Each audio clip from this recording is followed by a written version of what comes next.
Hello, everyone, and welcome to episode 69 of the WMMA 5 series here on the channel using Pride FC, and we're in the year 2007. It's Pride 34, St. Valentine's Day Massacre. It's only fitting that a Valentine's Day show is the 69th episode. As our pieces of mail, we only have 7 pieces. Takano did, in fact, break his jaw during his fight with BJ Penn. Toya Matsui extended his deal. Probably shouldn't have. I think we're going to send him down the rings. If not, we have already. We have not already. Yeah, he should be down there. Alright, well, we'll have to do that. Damian Maya extended his deal. Stephen Bonner has joined the American Top Team. We signed Toby Imada and Joe Stevenson. Joe Daddy Stevens with Joe Stevenson. A hell of a lightweight. The third lightweight in the world. The 15th pound-for-pound fighter in the world, 16-3, has beaten some big fucking names. His last loss, though, was to Toby Imada. So we got Toby Imada, and then the man who lost to Toby Imada, he's beaten Jens Pulver, he's beaten Carl Uno, Wanda Baraga, Josh Thompson, Takano Gomi. He has Ramuna Sato, and he's even beaten Toby Imada. He has, and Jockey Manson. He has beaten a lot of people on this Pride FC roster, so it only makes sense we're bringing him in here. The former lightweight champion of the world, as a Toby Imada, lightweight champion of the world. He's the number 1 lightweight in the world, 7th pound-for-pound fighter in the world, 21-7. He's beaten some fucking names. He's also beaten Sato. He's also beaten and lost to Jens Pulver. He's also beaten Scott Hines and Takanori Gomi. Well, I don't think, I don't think Joe Stevenson beat Scott Hines. But still, he beat him nonetheless. He's beaten some names as well. So that's 2 big gets for us for our lightweight division. Our lightweight division is turning into a stout division. Also, Jorge Masvidal has joined Cesar Gracie Jiu-Jitsu. How exciting. As the card for Pride 34's St. Valentine's Day Massacre looks like this. Josh Thompson taking on Ramuna Sato. 2 men who have lost to our newest signees. That just kind of takes the winds out of their sails there. But Jason Unflu and Matt Serra in the co-main event. Tim Silva and Pedro Hizzo in the fight I am most looking forward to on this card. Hangman Choi against Peter Arts, 2 gigantuan heavyweights battling it out. I just can't wait for it. Nick Serra taking on Shawn, Pearson, Kyle Noke taking on Jakeellenberg, and then our prelims, Daisuke Nakamura taking on Shawn, Scherk, and Takanori Sato against Donghoon Kim. Not a bad card at all. So, it's interesting having, so many main events that are not title fights, but that's just kind of where we're at right now. We're positioning a lot of, we got a lot of moving pieces going on right now. But, this main event, it's, we got 2 great lightweights, 2 world-ranked welterweights, which makes no sense, but here we are. Neither men have ever headlined a Pride event before, and they get to headline a Pride 34, like a Pride number event, which is a huge. I try to protect that as much as I can and make that a big deal. But here we are. We got 2 men who've never main evented a Pride event before main eventing this. Should this been on like a worldwide main event? Yeah, probably. But here we are. As Josh Thompson trains at Team Punishment, which Sato has an overall record of 0-2 against other members of that team. Sato has won 3 of his last 5 fights by decision. This is the first time they have fought. Thompson's going to have a significant weight advantage, and he has the blur cuts to picks advantage 5-2, with Carl and Stu backing Sato. Livewire, Jason Unflu taking on Matt the Terracera. They fought once before in the prelims of UFC 27, which was back in 2000, which Unflu won by split decision. Matt Serra has finished 3 of his last 5 fights, 3 of his last 5 opponents. Jesus, as Matt Serra is the 5th ranked welterweight in Pride FC. Jason Unflu is 15th. Unflu has a significant weight advantage, plus has the 6-inch reach advantage, but that seems like it's not going to be enough, according to the Blur Cat stat pick, 7-0, with Matt Serra having the big advantage, it looks like, according to the Blur Cat stat picks. This should be a hell of a fight. It's kind of crazy Jason Unflu is 15th as far as our welterweights go. That kind of shows you how stacked our welterweight division is, 2-1 in Pride FC's, in Pride FC, as his only losses against George St. Pierre, lost to Nick Serra, and they lost to Toby Imada, as well as Brad Jones and Antonio McKee. But his split decision win over Matt Serra back in 2000, it's going to be fun to see them having their rematch, 7 years later. But here we are. Tim, the Maniac Silva, taking on Pedro, the Rock Hizzo. Tim Silva has finished 3 of his last 5 opponents. Both fighters are world-ranked super heavyweights. Hizzo is 12th, Silva's 21st. Silva trains at Roof Sport, which Hizzo has an overall record of 1-0 against other members of that team. This is going to be the first time they have fought. Silva's going to have a significant weight advantage, and the Blur Cat staff picks have it 6-1 with Hizzo being the big advantage there with Mark L., the lone backer of Tim Silva. So Tim is 2-1 in IFC. He has lost to Alistair Overeem at the Heavyweight Grand Prix. He just beat Rafael Carino, the 2 gigantic men. I mean, he has had a knockout finish in all of his Pride FC events, so that's very awesome to see. Pedro Hizzo, a man who is not afraid to throw the leather. 14-6, 4-5 in Pride FC. He actually has a losing record in Pride FC as he lost to Sergei Kurtnerov twice, Andrei Avlovsky, and Simi Chalette. So, and then also lost to Ice Cold Igor. And he got the bullshit win thanks to the cut. As it's kind of funny, that's still the only time a doctor stoppage has happened. And it was some bullshit, but here we are. As, Pedro Hizzo looking to get a big win here over Tim Silva, and Tim Silva looking to get a huge win of it. So both men looking for a huge win here. I mean, this is a great heavyweight contest. The Techno Goliath, Hangman Choi, taking on the Dutch lumberjack, Peter Arts. This is awesome. Hangman Choi is going to have a significant weight advantage. Obviously, Hangman Choi, the techno giant, standing at 7'2". A giant man. I think 260 is what he's fighting at, from what I remember. Peter Arts, 6'8", or 6'3". I don't know why I always think he's so much taller. He's 6'3", so he's going to be towering over Hangman Choi. Peter Arts, he's going to be towering over him as Hangman Choi. Unreal. He's making his pro debut. Betting lines still have Peter Arts as a big favorite to win this one. Obviously, Peter Arts, a K1 standout, unbelievable stand-up game. Just about beat Ice Cold Igor, and what was a hell of a fight. This should be awesome. That's going to end in probably 10 seconds. I can't wait. And Mad Monkey Nick Serra taking on Shawn, the Punisher Pearson. Pearson trains at Minnesota Martial Arts Academy, which Nick Serra has an overall record of 0-1 against other members of that team. Serra trains at Hizzo Gracie Jiu-Jitsu, which Pearson has an overall record of 1-0 against other members of that team. As Nick Serra is the 20th ranked welterweight in Pride. Shawn Pearson is the 24th. It's the first time they have fought, and Blurcat staff picks have it 6-1, with Nick Serra having the 6 and Shawn Pearson having the lone backer of Tom B. Yeah, it's crazy again. Nick Serra felt like he's had a tough go of it. He's 1-1. He lost to John Fitch in his debut, then he beat Nick Serra. All of his fights have been at American Bushido cards. He could use really a lot more fights, I think, really. Just kind of stacking a lot more fights in a year for him, because the 1-a-year fight, it's okay, but, I think we could throw in some more fights for him, just kind of in the future. Shawn Pearson, 2-3. He's had 5 fights in Pride FC, which is just kind of crazy to think about. As far as, he lost to Dennis Hallman, he's lost to George St. Pierre, and he's lost to Pat Miletich, which, the Pat Miletich loss was tough to probably, I did not think he was going to lose that one. That was kind of like a fight for Pat to really test himself. Like, all right, are you going to drop back down the rings, or are you going to get this win? He ended up getting the win, but Shawn Pearson, I mean, this is a big win for both guys, both Shawn Pearson and Nick Serra, but I am excited to see how that one plays out. And Kyle K.O. Noke taking on Jakeellenberg. Jakeellenberg both guys making their Pride FC debuts in the opener of a Pride 34 St. Valentine's Day Massacre card. As they both have won 3 of their last 5.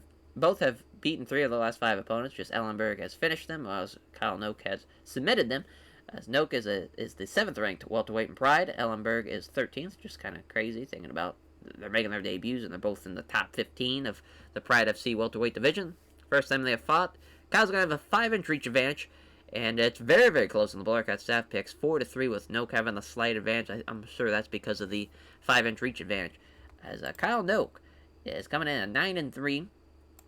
He is on a 2-fight winning streak. As he has had his last 4 fights have been great, and he's had 3 good ones and another great one. He has had a hell of a stretch there with good and great fights. Jakeellenberg coming in at 7-2. Obviously a Nebraskan wrestler. He's been in Pancrase and CW, so it's been on the bit of the lower end of the fight world, but I think this should be a hell of a fight, though. I mean, should be two guys just wanting to get a big win in their debut at 11. It's our prelims now. Daisuke Nakamura taking on the Muscle Shark, Scherk. one of the only men who's ever tested, I think the only man to have tested positive for PEDs, the Muscle Shark. As Nakamura's submitted 3 of his last 5 opponents. Nakamura's the 21st ranked lightweight in Pride FC. Well, Shawn Scherk is 25th. What a fall from grace Shawn Scherk has had in Pride FC. Coming in the welterweight division, lost to George St. Pierre, Matt Serra, 2 tough guys. Beats Ryan Healy. Loses to Gleison Tebow, and Gleison Tebow's run in that lightweight Grand Prix really was awesome, and he lost by split decision. Also had another split decision loss, that time to Scott Hines at American Shootout 9, which that was the fight he got popped for. Kind of crazy, he beat Takano Gomi. Like, this is just how far it's come for him, and he's beaten, Dean Thomas in the past. Obviously, that was 7 and 5 years ago, but still, fall from grace, as Shawn Scherk had. Hopefully he can bounce back here, but it's not looking like he is, because Daisuke Nakamura has the 5-inch reach advantage, and he has the Blur Cat staff picks 5-2, with Daisuke Nakamura having the advantage. That's crazy. Daisuke Nakamura is like, 7-4. Somebody's 1-1, and Pride FC lost to Shinya Ooka, and then he beat Joe Lozon at Shockwave back in 2005. This is why he goes for that armbar, so we'll look for that against Shawn Scherk. And our opener of the prelim, Takanori Sato taking on Dong Stungun Hyun Kim, as Dong Hyun Kim is probably going to demolish Takanori Sato here. Takanori Sato is 1-1, I believe, 4-0 actually. Wow, there goes that. He's 4-0. He's undefeated in Pride FC, but Dong Hyun Kim, another undefeated man, 3-0. So one of these two men, unless it's a draw, are gonna leave winless here. This is it's kind of crazy. Dong Hyun Kim has a 7-0 on the Blur Cat staff. I figured like it was going to be pretty close, but guess not, according to the Blur Cat staff people. It's 4-0, 3-0, plus 100, minus 130, so close on the betting lines. Both Judicans, as Takanori Sato has the wrestling background, though, to add into that. 20 years old, 25 years old, both 6 foot, both maybe weighed in at 183. As both no team as well. Seem to be pretty close, so just wild to see that Dong Hyun Kim is ranked so much better than Takanori Sato. As our judges for this bout, I think our referee is Iwan Takawa. Yes, he is. We are underway. As seeing his opponent's about to shoot in, Kim timed it up well, starts to move in for the shoot, looking for the judo throw. As Kim looking to take down Sato. He does. A great inside leg trip. Seems to throw down the mat as Kim is left in guard. Tries to pound away on Sato, but all the blows are completely dealt with. As he deflects now a couple of punches from the bottom that Sato throws. Kim fires away with some punches. Sato throws some punches, but Kim leans back to avoid them. Pounds away, but again, Sato's in trouble with strikes. We're 2 minutes in, and this has just been all Dong Hyun Kim. As Kim unloads some right hands. The attack does see Kim get pushed away, though, right out of the guard, so now he's in standing. On his back, Sato watches Kim come back into the down position on the ground. Sato scoots backwards. As soon as Kim comes in, initiating a scramble. Ends up pulling guard, losing out in the scramble, though. Again, fires away with punches, but Sato doesn't take any undue damage. Sato pushes Kim away while deflecting the strikes right out of the guard. As now Kim, standing, kicks Sato to the thigh. On his back, again watching him. As again, trying to can't hold Sato down, is looking for the scramble. So now Kim's the one being on his back. So as Sato winning out in the scramble, that's a great job by Sato there. Now he's trying to get the party started here. As the attack does see Sato get pushed away. Man, both these men are just pushing each other right when they're trying to get in the guard. Now he's allowing him to come back in.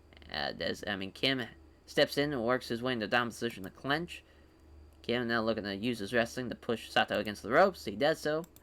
And now looking for another judo throw. Another excellent outside leg trip. And he's left pulling guard, or he's left inside control, actually, is Dong Hyun Kim. As inside control, Kim throws a couple of punches down and keep Sato guessing. Blocks Sato, tries to transition the guard, pounds away, but is unable to inflict much damage on Sato. Kim blocks an attempt to pull guard, fires away, and Sato is clearly hurt by a couple of nasty-looking punches. Wow, as Kim tries to pound on Sato, but all the blows are completely dealt with. Tries to transition the guard, but can't manage it. Fires away with punches, but Sato doesn't take any undue damage. Blocks an attempt to pull guard. Inside control, Kim throws a couple of punches designed to keep Sato guessing. He blocks him as he tries to transition the guard. As Kim keeps Sato guessing with a few quick strikes. Tries to pull guard on Kim. Doesn't get anywhere with the attempt. Tries to pound on Sato, but all the blows again are completely dealt with. Sato tries to move the guard, but Kim doesn't allow it. 60 seconds left. No progress being made. Referee stands back up. Seeing his opponent about to shoot in, Kim again times it well, moves in to start the clinch, pushing him against the ropes. We're going to see another judo throw to end out the round. No, he blocks it. And now Kim instead wrestles his way into controlling the grapple. As, wow, what a great round from Dong Kim. You just completed all the takedowns, landed so many strikes. Takano Sato is in big trouble. Hey, they were not wrong. Blur Cut staff was not wrong at all. As, oh wow, did they finally fix it? Alright, finally, we got our fucking third round's about to happen. As, round 2, here we go. As, Kim gets in close and clinches with Sato. Kim is trying to muscle Sato up against the ropes. And now he does so. Sato's got him pinned. Kim smothers Sato against the ropes and stomps down on his foot, looking for a judo throw. Sato gets pulled into the quick inside leg trip. Nothing but pull guard. And now Kim begins working to get side control. He passes half guard, but Sato was ready and immediately starts to scramble. Kim manages to come out on top with Sato pulling guard. Kim fires with punches, but does little in the way of damage. Sato tries to catch Kim with a punch, but is not on target. Kim punches away, but doesn't really do any damage. And Sato loses his guard while defending the strikes, and Kim is left standing in front of him. On his back, Sato can't do much to stop a kick to the leg. Halfway point, on his back, Sato watches as Kim comes in looking for a down the ground position. Sato scoots backwards as soon as Kim comes in, initiating a scramble for position. Kim is up first and quickly grabs Sato, pushing him against the ropes, looking for another judo throw. This time, Kim doesn't get it. Sato blocks it. He's still stuck against the ropes, though, looking for the judo throw. He's got it. Sweeps him down. Unloading some right hands, but Sato deals with him comfortably. As Kim gets pushed back out of guard and is left standing above Sato. In comes Kim, looking to get some form of ground control. Kim can't hold Sato down, and the scramble starts. As we got a minute left in this round, somehow the scramble leaves Kim under the north-south control of Sato. Sato pounds away with elbows to the stomach, but can't get any power behind him. Trying to move under Sato's Kim, but he can't break free. Elbows again to the ribs. Blows aren't doing too much damage. He slides to one side and he's trying to start to scramble. That's the end of the second round. Finally, we get what we wanted. Our third round. And kind of wish we didn't get it, though, because this fight has pretty much been decided. It is going to be Dong Kim. But we get our final round. Here we go, round 3. As Kim moves in and clinches. Sato controlled by the clinch. Kim looking to attempt to set up the judo throw. Doesn't work, though. Sato defended it well. With Sato controlled against the clinch, Kim looking to attempting to set up a judo throw. He's got it. It's a beautiful hip throw as he takes the back. Looking to get a body triangle, but he can't. Tries to move Kim off his back, but he can't. Finds himself in a major trouble as Kim applies a tight body triangle. Are we going to get a rear naked choke? It's halfway point. Some more right hands from Kim. As he still maintains that body triangle. He eats several big shots now. The Sato pounds away with punches. Can't do quite land anything with power, though. Breathing very hard. Kim is looking ragged. And several clean shots on the process there. Some more clean shots. Minute left. Surprised he's not going for the rear naked choke, but I'm loving the strategy. Just pounding away. He loses out on the body triangle as now Sato pries away, but that's the end of the fight. Our first ever third round fight. Finally, we got it. We got what we wanted. And I'll be damned. Dong Kim gets the win. No problem there for Dong Stungun Hyun Kim, as he is now 4-0. 4-1 for Takano Sato. Yeah, that was a hell of a prelim fight. Yeah, I think we're going to have a lot more exciting fights now with this extra round. This is looking promising. Very promising. As Dong Kim thanks all of his sponsors for backing him. Also thanks all of his family, friends, and supporters. Dong Kim gives a show of respect to his opponent. As in the last prelim fight, Daisuke Nakamura competes against the Muscle Shark Shawn Scherk in the Pride Lightweight division. 13-7-1, 7-4. Daisuke Nakamura, Tokyo, Japan. In Noke, Minnesota. Shawn Scherk, 5'6", 161. So he's got that 5-inch reach advantage, I believe. Daisuke Nakamura. Catch wrestling, so both wrestlers. Abiani Combat Club. Minnesota Martial Arts Academy, both -110 on the betting lines. Should be quite the fight here. As Deki Naguma is our referee, ringside judges. As unsurprisingly, a loud ovation for Daisuke Nakamura from the crowd as he makes his entrance. Fight begins. Stepping in, Nakamura aggressively gets a dominant position in the clinch, trying to push Scherk up against the ropes. He does so. Looking for a trip takedown. He blocks it, keeps a solid base. Looking to go down low, grab both legs. Again, solid base by Shawn Scherk. A third time, looking to just duck down low, grab a leg. Scherk remains standing, using the ropes for support, but he's under the threat. Scherk fights free, gets some separation. 0 for 3 out of the takedowns already. Daisuke Nakamura. Scherk wrestles his way into a down position in the clinch. He's got a solid control of it, looking for the takedown. He's got it, sweeps the leg. Nakamura has to pull half guard. Scherk fires off a handful of punches, each easily being blocked with gloves. Throws a few right hands, but is mainly just trying to catch his breath. Blocks it then to move from half guard to full guard. I mean, Shawn Scherk just showing how dominant he used to be here, and he is dominating Daisuke Nakamura early on. As Scherk throws a few right hands, but mainly just trying to catch his breath. Tries to move from half guard to full guard, but Scherk is not allowing that. A few right hands. Standing back up, does the referee, looking for a takedown attempt, and again, another takedown. And he's got side control, too. Halfway point in the first round. Catches his breath, just throwing a couple of punches to the body. Blocks it into full guard. Few strikes, clear, just slowing things down so he can catch his breath. Tries to move to guard, but Scherk doesn't allow it. Scherk just doing a tremendous job. He has definitely won this round. Oh, looking for an arm triangle is Shawn Scherk, but Nakamura fights it off. Blocks Nakamura as he tries to transition the guard. The referee stands it back up with 2:30 left. They get in close. They clinch. Scherk works his way into dominant position. He's got a solid, with the underhooks, he's got a solid control over Nakamura. Looking for the takedown, but Nakamura maintains a good solid base. Looking for it again. Again, he stops it. Looking to drag Nakamura down. Or looking to drag Shawn Scherk down is Nakamura. But it's, and it's successful. Scherk is sucked into the ground. Looking for the arm. Oh, nope. As Nakamura does a great job of those arm bars. That's a great job by Shawn Scherk to get away from that.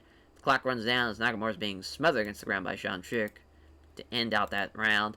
Yeah, I mean, besides the armbar attempt and the suck him into the ground, that was all Shawn Scherk. What a dominant first round for him.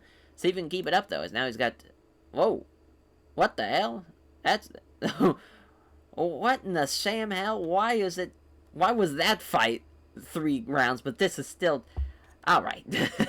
I'm assuming what happened was the prelim, that first prelim fight, was added when the rules changed. But the rules being... I guess the fight being added before the rule change. So everything else is going to be a 10-minute and 5 minutes. So that's going to be fun to decipher as our last round. Up close, they start wrestling. Scherk looks like he's gotten the better of the clinch, getting some underhooks. Scherk looks for the takedown. It doesn't work, though. Nakamura defends it well.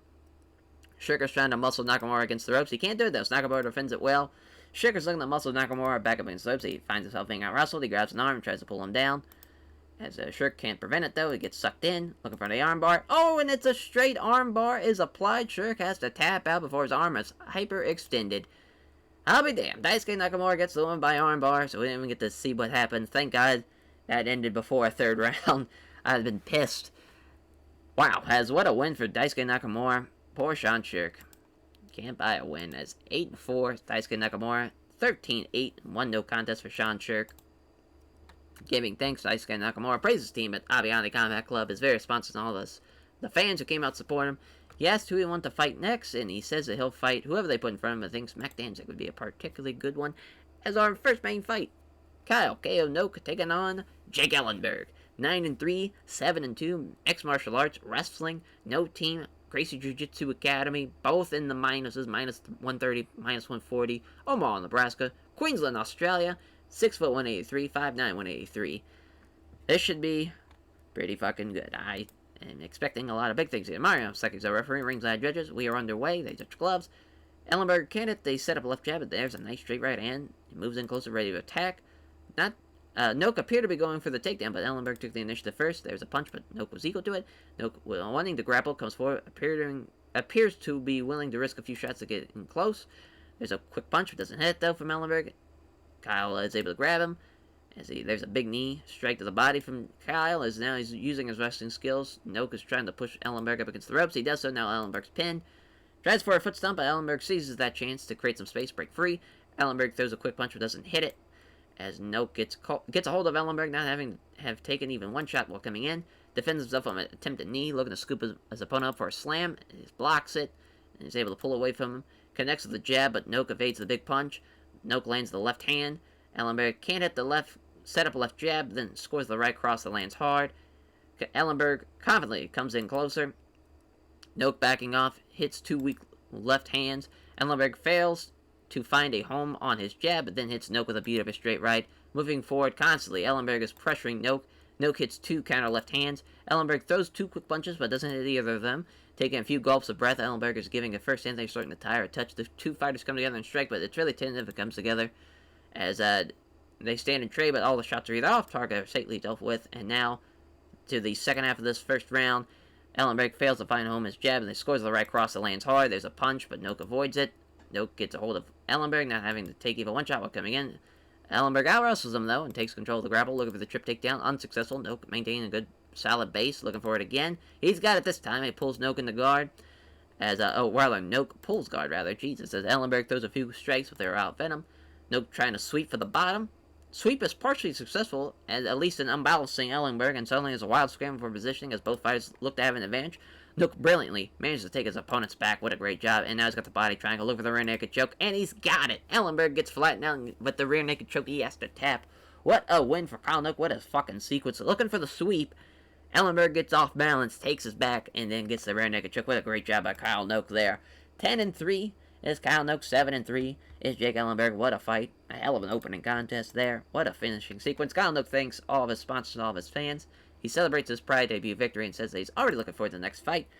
Our next fight, the Mad Monkey Nick Serra taking on Shawn the Punisher Pearson. 10-3, 13-4, Brazilian Jiu-Jitsu Wrestling, Enzo Gracie Jiu-Jitsu Minnesota Martial Arts Academy, -110, Ontario, Canada, East Meadow, New York, 5'9", 183, 6'1", 183, 30 years old, 28 years old. Should be a pretty even contest. Taking Nuguma's our referee and ringside judges. Here we go. Touch of gloves to start off. They come together, start wrestling in an over-under position. Pearson aggressively gets the dominant position. Look at the muscle him against the ropes. He does so. Now he's got him pinned. Unable to break free. Serra smother against the ropes. They dirty box each other at that range for 60 seconds or so. Keeps him pinned against the ropes. Some more occasional punches. All happen in the next 30 seconds as those two fighters can be pressed up tightly. Shawn Pearson just keeps smothering him, and they keep just throwing short punches to the body and the occasional short punch to the body as well. As Hideki Nuguma brings him back into the center, as they're tired of them just hanging on the ropes. They clinch up, start jockeying for position. Again, Shawn Pearson's the aggressor. And again, looking to muscle him against the ropes. He can't do it, as he ends up being out-wrestled, though. As Serra looking for the trip. Takedown doesn't work, as Serra blocked it and then takes control of the grapple. Pearson again trying to push Serra against the ropes. It doesn't let himself be driven back, though, as he gains time position in the grapple. Looking to wrestle him to the ground. He can't get the takedown as Pearson wrestles his way into a dominant position. Clinch with Serra. Look at trying to take him down. He's got it. We had a successful takedown.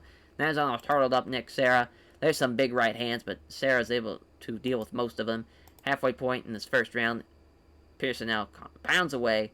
Serra calmly deals with him. Moving in quickly, Serra scrambles. As the scramble begins, Serra sees that Pearson has left a leg in and quickly tries to seize it. Pearson avoids the threat of a leg lock and is taken into the guard. Serra may have come to regret risking that leg lock attempt. He's looking to pass guard and get side control. Pearson passes to side control but doesn't have time to secure the position before Serra starts scrambling. The scramble leaves Pearson turtled facing Serra. And moving in lightning fast is Nick Serra. Looking to try and set up a bulldog choke. Pearson's too quick though, scrambles for the position before Serra can regain control. Pearson ends up on bottom with Serra in side control. In side control, there's a knee strike just above the hip. Another knee strike to the ribs this time, looking for some mount. As Pearson desperately trying to fight off the mount, and they find themselves scrambling for position. As the scramble leaves Pearson now turned up facing Nick Serra, looking for a soccer kick to the body, but Pearson is able to spring back up and step away. They clinch up, start jacking for position. Serra aggressively gets to the dominant position, looking to take him down. He's got the takedown, and he's got side control too. Some small strikes, but it's clear just taking a moment to catch his breath. Pearson tries to transition the guard, but he can't manage it. Serra holds Pearson in position with side control and hits a knee to the ribs. Serra finds a way with punches, but does little in the way of damage. Pearson tries to transition the guard, but he can't manage it, and that is the end of the first round. What a first round. Really back and forth. Pearson probably landed a lot more shots when they were clenched up against the ropes, but I really felt like Nick Serra was doing a great job. I mean, he was doing a lot of great stuff, but I don't think it's going to be enough, though. I think that first round was for Shawn Pearson. We'll see what happens in the second. Maybe we'll have a third. Oh, no. God damn it. It was just that fucking first prelim fight that we got the fight we wanted, god damn it. But here we are. As they clinch, as they manage to get control in the clinch of Shawn Pearson, looking to complete the takedown. He's got it. Serra cannot stop that takedown, gives up side control. Pearson throws a few right hands, but is mainly just trying to catch his breath, blocks his pull guard, looking for a knee bar. Serra stops that, as Serra tries to pull guard on Pearson, but doesn't get anywhere with the attempt. There's another knee strike just above the hip. Holds Serra in position with side control and looks for the knee strikes, as Serra felt it coming, though, and uses that to shift the weight to break free of the side control and start to scramble. And the scramble results Pearson sees, as the scramble begins, Pearson sees that Serra's left a leg in, quickly tries to seize that. Serra avoids the threat of a leg lock and ends up in half guard. Pearson probably shouldn't have risked going for the leg and left himself too exposed, and that has paid the price now for it. As Sarah throws a few weak-looking punches, decides his next move, blocks attempt to move from half guard to full guard, throws some small strikes, but clearly just taking a moment to catch his breath, trying to sweep Sarah, but he can't do it. Begins trying to get his leg free of half guard, but he get better position. Pearson fights the attempt off, and they wind up scrambling for position. Pearson somehow winds up underneath the north-south control of Sarah. Sarah hits a short knee strike to the side of the head, and that is the end of your fight. As a man, that would have loved to see a third round there, but that is the price we get. As it looks like everyone sided with Shawn Pearson. Shawn Pearson is your winner. That's tough, because I felt like if that was a third round, that would have really helped Nick Sarah's case, but I get it. He was 2 for 2 on takedowns. He landed the most strikes. I get it. Tough win, but he gets the win. 14-4, Shawn Pearson. 10-4 is Nick Sarah. Shawn Pearson thanks everyone connected to Minnesota Martial Arts Academy for helping him prepare for the fight, and then as all of his sponsors for supporting him financially, showing respect. Shawn Pearson praises Sarah for her skill and deftness. So our next fight, I can't wait. 7-2, 265. The Techno Goliath, Hangman Choi, taking on the Dutch lumberjack Peter Arts. 26 years old, 36 years old, 6'3", 230, 7'2", 265. Seoul, South Korea, Amsterdam, Holland, 0-0, 0-2, kickboxing, Muay Thai, minus 480, plus 380. No team for both men. Someone's going to get a win, maybe. Maybe we'll have a draw. As our referee, Iwan Takano. As ringside judges, Arts is facing a major disadvantage, as he's given him at least 35 pounds, and let alone the reach that he's giving up here. The opening bell, they start with a touch of gloves. Both fighters meet in the center. Arts counters with a right hand with a jab and a quick leg kick to the lead leg. Engage in the counter. Choi misses the big right hand, putting off Valentine, allowing Arts to attack with a left jab and a stinging right high kick. Backing off Choi, looking very wobbly. I think he might have been hurt from that fucking high kick. He's trying to force Choi into the Muay Thai clinch. He can't fight off. Ends up being caught. There's a vicious knee to the ribs. Maintains control of the clinch, even though he misses the knee. Another knee strike to the stomach there. Blocks Choi from the knee strike. As Choi blocks the knee strike, but he cannot break free of the Muay Thai clinch. Blocks it again, can't break free. Arts releasing the Muay Thai clinch, and now steps back, looking to plan a different attack. Now Choi's starting to breathe a little heavier. Two fighters come together and engage. There's a left hand from Choi. There's a right cross from Arts. Backs off, looking extremely dazed. That last shot may have knocked him a loopy. Is now looking to go into the Muay Thai clinch again. Has it hooked. Needs to find a way quickly out of that. Does the Hangman Choi. From the clinch, Arts drives a knee into the stomach. Keeps control of the clinch despite missing the knee strike. There's a vicious knee to the ribs again. Knock him out, please. There's a sternum-crushing knee to the chest. He's trying to get a knee strike, but doesn't connect it, but isn't able to break free. Breaks free the grabs. Does Arts and steps back to consider a new strategy. Hangman Choi breathing very hard. Arts is starting to slow down a touch now as well. And engage in the center. As he misses the right cross, leaves himself open for a counter. Arts attacks with a nice left hand.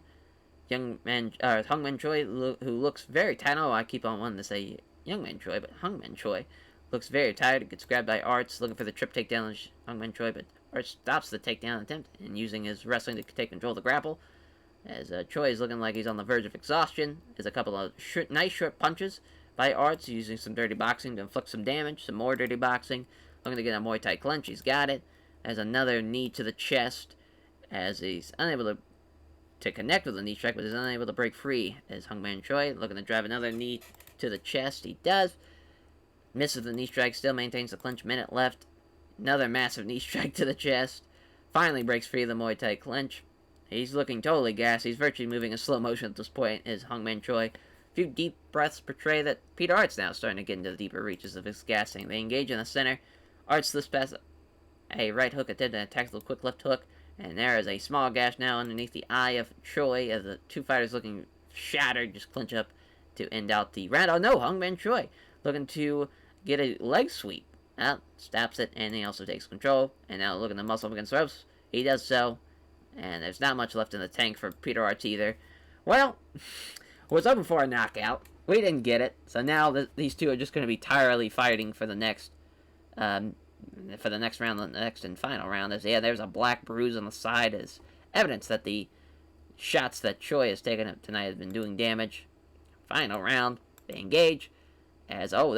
Choi misses the right cross, leaves him open for a counter. Arts comes in with a jab and a superb head kick. He knocks him out cold. with that head kick. Your winner by knockout, Peter Arts. Thank God we got that knockout. His first win in MMA. We had to just throw him against the kickboxer to get it done, but he's got it. Way to go, Peter Arts. He name checks all of his sponsors, then he thanks all of his fans for trying to support him. Watching replays of the finish, Peter Arts calls it a beautiful kick and reveals that he specifically worked on that technique during training. So our next fight, Tim the Maniac Silva taking on Pedro the Rock Hizzo. Benendorf, Iowa. Rio de Janeiro, Brazil. 10-1, 14-6, 6'8", 265, 6'1", 225. Both in their 30s, 30, 32 years old. Boxing, wrestling, Muay Thai, hoof sport, hoofs valley tudo. Minus 190, minus 240 for Pedro the Rock Hizzo and Tim the Maniac Silva. This should be a hell of a contest, though. Mario Yamasaki's a referee. Our ringside judges for this one, as size difference is pretty clear. Silva has at least 40 pounds on him. We are underway. Exchange of strikes sees both fighters failing anything significant. They both step into strike. Silva lands a left jab, but can't connect with a kick to the body. There's a quick punch from Hizzo, then lands a good right hand. They meet in the center. A good right hand from Silva, then scores the jab, and also a nice right hook does Pedro Hizzo. They engage in the center again, displaying quick hands. Hizzo blitzes his opponent with rapid four-punch flurry, and using a pair of left jabs, also hits a right cross of Silva. They come together and strike. Hizzo throws two wayward punches as he set up for the low kick, but Silva sees it coming. Jesus Christ! As he checks it, Silva misses a jab. Also has a right hand taken on the gloves. Both fighters come together and strike. Hizzo manages to connect with two punches out of a flurry, but can't connect with the right cross. There's two jabs, also a right hand that's absorbed on the gloves. They exchange a few strikes, but nothing significant lands. As the two combatants meet in the center and they start to strike, Silva dodges the right hand and counterattacks with a vicious right cross, and he knocks him down with that one. Hizzo falls on the floor. Silva moves in quickly, tries to finish Hizzo with stomps and kicks, but Hizzo's back up to his feet too quickly. As Silva glancing at the clock, they meet in the center. As Silva doesn't connect with the left jab, it also connects with a kick to the lead leg. Scores the jab, but also kicks a kick to the lead leg again. A lead leg kick is doing a great job for Silva. As Hizzo misses the left jab, lands a left kick to the body. Silva hits a jab, has a right hand taken on the gloves. They come together and strike. Hizzo misses a jab, hits a left hook to the body. Hits a jab, also a good right hand. They engage in the center. Silva slips past the right hook, attacks with a jab and a right hook that is ducked. Halfway point, both fighters step in to strike. Hizzo is off target with a jab, also lands a left kick to the body. There's a left jab and a right cross. Two fighters stand in, trade strikes, but neither fighter lands anything damaging. Both fighters meet in the center. There's a leg kick. There's a nice right hook from Silva. Both fighters move and engage. Silva hits a jab, also has a right hand blocked. Hizzo misses the left jab, but he hits a kick to the leg. They come together and strike. Silva slips past the right hook attempt and counters with a left jab and a vicious right cross. And again, a knockdown. Hizzo falls to the floor, moving in quickly. Silva looking again to finish him off with soccer kicks and stomps, but again, he is too fast to get up as Pedro Hizzo. Silva's now limping noticeably after those leg kicks from Hizzo. Both fighters come together and strike. Counters the right hand with a jab and a good right hand. As now the limping is getting quite noticeable, as Silva's definitely feeling the damage of his legs. Two combatants meet in the center and they start to strike. Well, Silva lands a left jab and also has the right hand absorbed on gloves. As Hizzo tags his opponent with two weak punches and uses them to cover and land a leg kick. As for the first time, Silva's starting to breathe a little heavier, taking a few gulps of breath. Hizzo's now giving the first hand, he's starting to tire a touch. Exchange of strikes does not go anywhere. The two fighters come together and engage. Scores with a jab, but it can't hit the right cross. There's a two-punch combo, a quick left and a straight right. Two fighters come together and engage. Silva uses the left jab and also connects with a clean right hand. Hizzo uses the left jab and also nails a right cross. They come together and strike. There's a left cross from Hizzo. Silva scores the jab, also lands a powerful right hook, and there's a knockdown. There is not only just a knockdown, but a knocked out shot on that hook. What a fight by both men. That was awesome. That was a great fucking fight. It took too long, maybe, for Tim Silva to knock out Pedro Rizzo. Took him that third and final shot. God, it was what he needed. 11-1, 14-7. What a fucking fight that was, though. This has been a hell of a card. As giving thanks, Tim Silva praised his team at Roof Sport, his various sponsors, and all the fans who came out to support him. He was asked who he'd like to fight next. He answers that he thinks that a fight against Ice Cold Igor would probably be a great contest. Yeah, that would be fucking awesome. As our co-main event, Livewire, Jason Unflu, taking on Matt the Terracera, 12-5, 10-5. San Luis, California, East Meadow, New York. Both guys, Brazilian Jiu-Jitsu guys. American Top Team, AMC Penguin, minus 230 for Matt Serra, plus 180 for Jason Unflu. 6 foot, 183, 5'6", 170, 32-31. This should be quite the grappling contest, if I would imagine. Iwan Takao is our referee again. He's been the referee all over this place. I feel like he's reffed like 5 fights. Pre-fight face-off only serves, only serves to showcase how much taller Unflu is as he towers over Matt Serra. Great stuff. As round 1 begins, there's a takedown attempt right out of the gate from Unflu. It's successful, as it's a single leg. Sarah's left on his back pulling half guard, and looking to isolate a leg there, but Sarah keeps the guard tight, using his legs to push Unflu back off and tries to scramble. It's a bad choice, though. Unflu just seizes the opportunity to lead forward and secure side control. Looking for a Unflu choke. He doesn't allow the Unflu choke to happen. That was awesome. Winning with his own choke. Sarah tries to transition the guard, but he can't manage it, and is looking to catch his breath. Unflu's continues to throw a couple punches to the body. Blocks Sarah as he tries to transition the guard, looking for Kimura. Stops that from it. God bless Jason Unflu. He's tried like 3 submissions at this point. Just awesome. Tries to move the guard, but Unflu doesn't allow it. Looking for another Kimura. Again, stops that from happening. Blocks Sarah as he tries to transition the guard. This has been all Jason Unflu. And there's a knee strike to the ribs. They stand him back up. Sarah looks in, looking to unleash. There's a weak flick left-hand jab. Jab is wide from Sarah, but he lands the big right hand. As there's a takedown attempt from Unflu, and again, successful. Again, it's a single leg. As he keeps him guessing with a few quick strikes. They're looking for an arm. Does Sarah, but he cannot secure it. As, looking to get a leg lock there, and he's got it. He isolates the leg. Unflu's able to grab a leg lock and forces Matt Serra to tap out. Your winner by submission, Jason Unflu. What a fucking win. This has been a hell of a card. I hope this main event does not shit the bed, because we've had some great fights. As giving thanks, Jason Unflu praises his team, American Top Team, is very responsive, and all the fans who came out to support him in the interview asked if he'd be interested in fighting next. He replies that Joe Scarlo would be a tough challenge, would be the one he'd be interested in trying. Main event now. Josh the Punk Thompson taking on the Moon Wolf Mino Sato. The Pride Lightweight Division, 13-3, 22-8-1. This is going to be this seems pretty one-sided for Josh Thompson there. Minus 380, plus 300, team punishment, Takada Dojo, submission wrestling, kickboxing, San Jose, California, Tokyo, Japan. Josh Thompson coming in with, 2-0 in Pride FC. He's beaten Cristiano Marciello and Carl Uno, which he avenges Carl Uno loss at UFC. Will he take on, will he have a lightweight title fight in his future? Probably so. Definitely if he wins this one against Ramino Sato. Ramino Sato also 2-0. He was beating Joaquin Manson and Wanda Baraga. As he's lost to Joe Stevenson and Toby Amada. 2 guys who are coming in to Pride FC, so that should be interesting. He's also lost to Carl Uno. They haven't fought again since his loss in May of 99 at Shuto.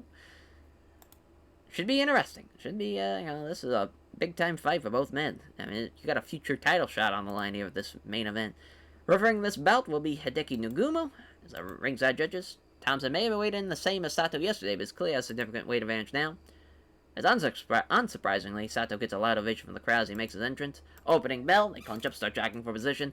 Thompson seems to get the advantage there as Thompson gets just Sato with a knee strike to the body. There's another big knee strike to the body, looking to muscle up against the ropes. He does so. Now he's got him back there, stuck against the ropes, looking for a sharp trip. He's got it. It's an excellent outside leg trip. Sweeps Sato down to the ground. He's left on his back under side control. There's a few quick strikes for Al Venom. Takes a knee strike to the ribs as he squirms away, preventing Thompson from connecting with another knee strike. Fires off some handful of punches, each easily being blocked with gloves. Tries to transition the guard, but he can't manage it. Thompson fires away with a few punches, but they aren't thrown with any great force. Sato tries to pull guard on Thompson, but doesn't get anywhere with the attempt. Lengthy stalemate period results in Hideki Nagumo stands him back up. Thompson gets close enough to clinch. Thompson catches Sato with a knee strike to the body. Sato defends himself from an attempted knee strike. Thompson tries to wrestle Sato backwards up against the ropes. He manages it and controls Sato against the ropes. With Sato stuck against the ropes, Thompson tries to complete the takedown by going low and grabbing both legs. The takedown could not be denied as Thompson gets the takedown and Sato gives up the back on the takedown. Seems to be moving very slowly towards the finish. He applies a very tight body triangle, looking for the rear naked choke, and he's got it. Your winner, Josh Thompson by submission, and it was rated good. What a card, what a fight, and probably, another. I'm assuming we're going to have Jins Pulver BJ Penn. Whoever wins that fight will probably take on Josh Thompson. As Josh Thompson thanks everyone connected to Team Punishment for helping him prepare for the fight and his sponsors for supporting him financially. Asked about the finish, Josh Thompson says he is very confident of getting the win, and once the opportunity presents itself, he has a lot of confidence in his submission game. Yeah, that was critical rating of a 72. We didn't have a lot of people At the show, there you see commercial rating only a 70. We only had a $2 million gate, 8,000 people. But man, hell of a card though. I mean, we had a lot of good and great fights. I was happy about it, but obviously the draw was not there. Yeah, another decreasing our pop in a lot of places. Not great, not great at all. But that's the growing pains of having such a big promotion now. We're throwing out a lot more shows. There's going to be a lot more unsuccessful shows than successful shows as far as popularity wise. But I think as far as a whole, I think we had a hell of a card. And so that will do it for episode 69 of the WMMA 5 series here on the channel, as we will catch you guys for episode 70, which will be a Brazilian Bushido card. So that's exciting. Hopefully we can gain our pop back. I believe the main event is Vanderlei Silva versus Ramiro. As I want to say, it's Vanderlei Silva versus Ronaldo Sobral. I want to say that's the main event, as I was going to wait and see what it is, but the loading time's taking too long, so I guess we'll just wait and see. Oh, nope, there we go. Now, there we go. It is, I believe that, yeah, Brazilian Bushido 5. It is. Vanderlei Silva versus Ronaldo Sobral is our main event. Luis Santos against Joe Scarlett is the co-main too. That's a hell of a fight. Hideki Yoshida, Fabrizio Verdum, Alan Goes, Rodrigo Hoos. I mean, there's going to be a lot of great grappling contests in this card. Should be exciting. Hopefully everything goes well, as we will catch you guys there. Take care.